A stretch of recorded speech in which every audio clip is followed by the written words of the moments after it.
Danışır Mahaçqala, axşamınız xeyir olsun, hörmətli radio dinləyicilərimiz. Dağıstan Radiosu ilə Azərbaycan dilində xəbərlər buraxılışına başlayırıq. Mikrofon qarşısında jurnalist Firuzə Şərifova, rejissor pultu arxasında Svetlana Səid Hüseynova.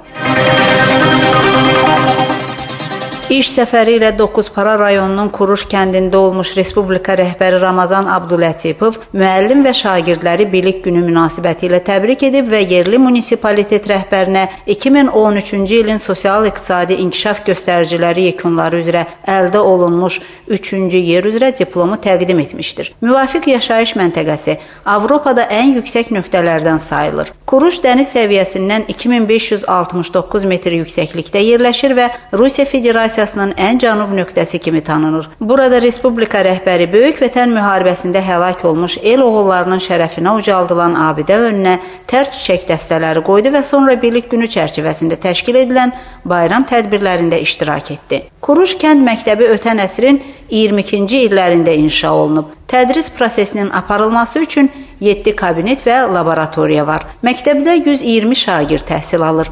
Binanın köhnəliyinə baxmayaraq pedaqoqlar təmizliyə nəzər yetirir və gərəkli şəraitin təmininə çalışırlar. Məktəbin eləcə də böyük stadiona ehtiyacı var. Rabitə əlaqəsi də qaneedici deyil. Bütün bu məsələlər üzrə Respublika rəhbəri gərəkli tapşırıqlar verir. Kənd problemləri fəalların iştirakı ilə təşkil edilmiş müşavirədə də müzakirə olundu. Burada da ətraf ərazi İtaliyada olduğu kimi gözəldir. Amma sanki səhrada yaşayırıq deyə Ramazan Abdulatipov özünü tədbir iştirakçılarına tutdu. Respublikanın inkişafı üzrə 10 önəmli layihənin tətbiqi məsələləri də diqqətdən yayınmadı. Dokuzpara rayon rəhbəri Kərimxan Abbasov əldə olunmuş nailiyyətlər ətrafında geniş məlumat verdi və qeyd etdi ki, munisipalitetin başlıca gəlir mənbəyi aqrar sektorunun inkişafından asılıdır. Bugünə kəndlərə içməli su şəbəkəsi çəkilib, qazlaşdırma davam etdirilir, ekstremizm halları müşahidə olunmur, başlıca diqqət fərdi logistik mərkəzinin inşasına yönəldilir, investorlarla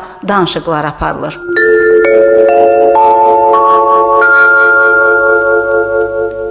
Respublikanın Gənclər Siyasəti üzrə Nazirliyindən verilən məlumata əsasən Kaspi 2014 Gənclər Forumunda iştirak etmək istəyənlər qeydiyyata alınırlar. Forum Qarabudakənd rayonunun Manas qəsəbəsində Kaspi sanatoriyasının ərazisində 2 növbədə sentyabr ayının 25-dən 29-na dək və sentyabr ayının 29-dan oktyabr ayının 4-nə dək keçəcək. Rusiyanın mərkəzi şəhərlərindən və Şimali Qafqaz Respublikalarından 18 yaşından 30 yaşına dək 600-dən çox gənc tədbirə toplaşacaq. Forum çərçivəsində iştirakçılar ölkənin sosial-iqtisadi inkişafına, ictimai-siyasi vəziyyətin nizamlanmasına, vətəndaşların həyat səviyyəsinin artımına və təhlükəsizliyinə yönəldilmiş öz ideya və layihələrini təqdim edəcəklər. Müvafiq məqsədi olan gənclər kaspiforum.rf saytında qeydə alınmalı olacaqlar. Kaspi 2014 Beynəlxalq Gənclər Forumu 4-cü dəfədir ki, keçirilir. Forum çərçivəsində interaktiv meydançalar, idman tədbirləri, seminarlar, müsabiqə və volontyor aksiyalar da nəzərdə tutulub.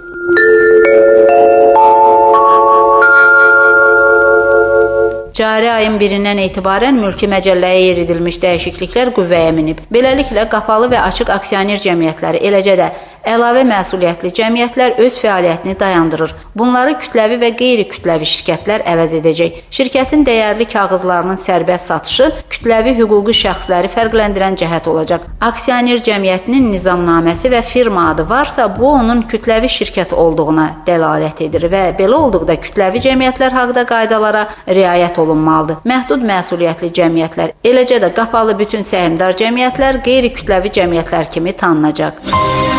Rusiya Federasiyasının hökumət sədri Dmitri Medvedev vaxtaşırı ərzaq mağazalarına baş çəkəcək. Başlıca məqsəd mal çeşidinə və qiymət səviyyəsinə nəzər yetirməkdir. Dövlət Dumasının deputatları isə mağazaların piştaxtalarında xarici mallar üzrə kvota yürütmək barədə təkliflə çıxış etmişlər. Müvafiq malları 50%-əcən azaltmaq qərarı alınır. Belə ki, Rusiya istehsalçılarına mağazalara mal qoyuluşunun təmininə yardımçı olmaq gərəkdir. Kizlər Konyak zavodu federal mülkiyyətə verilib. Ölkənin baş naziri Dmitri Medvedev müvafiq qərarı artıq imzalayıb. Xatırladırıq ki, cari ilin fevral ayında 1000-dən artıq zavod əməkdaşı mitinqə çıxaraq zavodun özəlləşdirilməsinə razı olmadıqlarını bildirmişlər. Kizlər Konyak zavodu 1885-ci ildə David Saradjayev tərəfindən təşkil olunmuşdu və Rusiyanın alkoqollu məhsulların buraxılışı üzrə qədim müəssisələrindən biri sayılırdı. Bugünə zavod 12 çeşiddə konyak buraxılışı ilə məşğuldur. Onların arasında 5 ulduz, Lezginka, Kizlər, Mənim Dağıstanım, Bagration konyakları da vardır.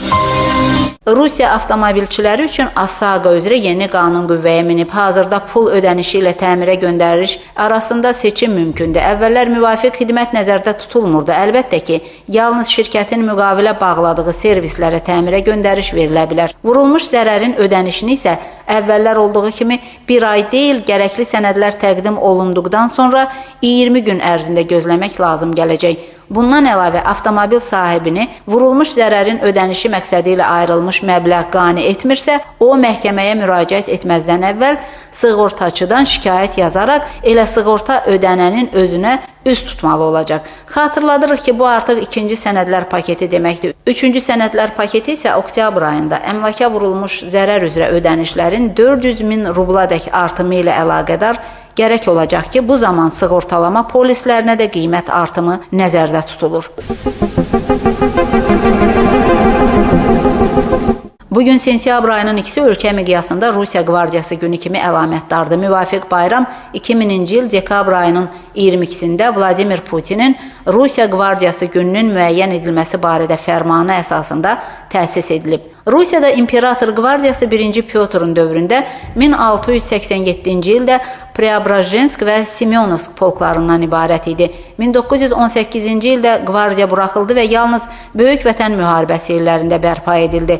Bu ad gəmilərə, hərbi hissələrə, döyüşdə fərqlənmiş birləşmiş hərbi qüvvələrə verilirdi. Tərkibində yalnız müəyyən göstəricilər üzrə fərqlənən, silahla daha yüksək səviyyədə təchiz edilmiş ordu hissələri qvardiya adlandırılırdı və ordunun əsas tərkib hissəsini təşkil edirdi. Preobrazhensk və Semyonovsk polklarının rəsmi olaraq Lev Qvardiya adlandırılması 1700-cü il sentyabr ayının ikisinə təsadüf edir. Qvardiya alayları 1700-1721-ci illərdə Şimal müharibəsində, 1722-1723-cü illərdə İran yürüşündə, 1735-1739-cu illərdə Rus-Türk müharibəsində, 1877-1879-cu illərdə Napoleonun rəhbərliyi altında Fransa ilə aparılmış müharibədə və Birinci Dünya müharibəsində iştirak edib. 1918-ci ildə Çar ordusu ilə birgə ləğv edilir. Böyük Vətən müharibəsi illərində isə bu ad bərpa olunur. Bugün Rusiya Silahlı Qüvvələri tərkibində Kantemirov Qvardiya Tank Diviziyası, Taman Mota Atıcı Qvardiya Diviziyası, Prikarpat Berlin Qvardiya Diviziyası, Sevastopol Mota Atıcı Qvardiya Briqadası, Hərbi Desant Qoşunları Qvardiya Birliyi, digər qvardiya hissələri və gəmilər fəaliyyətdədir. Siz son xəbərlərə qulaq asdınız.